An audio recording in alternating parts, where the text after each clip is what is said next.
मसला घोरे लगे ना दुकान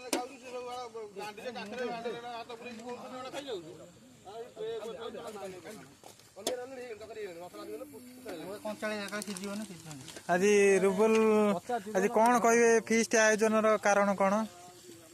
आज आमर चांदोली क्रिकेट क्लब टूर्नामेंट उद्यापनी फीस्ट दिवस ये फीस्ट रे 60 ରୁ 70 पिला जोग देवे एवं पिला माने सब भोजी करुँगी साधा एवं आमिष दुई प्रकार भोजी जो मैंने साधा खाए पनीर तरकारी जो मैंने आमिष खाए चिकेन व्यवस्था हो तेणुक आपण मान अनुरोध टूर्नामेंट कले लास्ट उद्यापन गोटे फिस्ट करते पिला बहुत आशा थाए लास्ट गोटे उद्यापन फिस्ट खाया प्रत्येक गाँव में टूर्नामेंट उद्यापन फिस्ट करूँ एवं भलरे रुहतु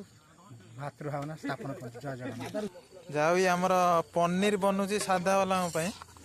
देखो ग्रेवी पूरा बनूची आमर पप्पू ये बनाऊँ पनीर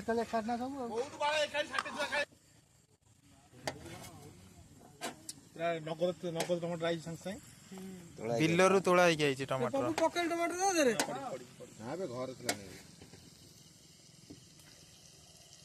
नमस्कार हरे कृष्ण आप देखिपे बड़ भाई मैंने सेपटे चिकेन चलती एपटे साधा आरंभ हो बड़ खुशी कथा समस्ते आज संध्या बेले गेट टुगेदरटा माने छोट बड़ समस्ते उपस्थित अच्छा आम सान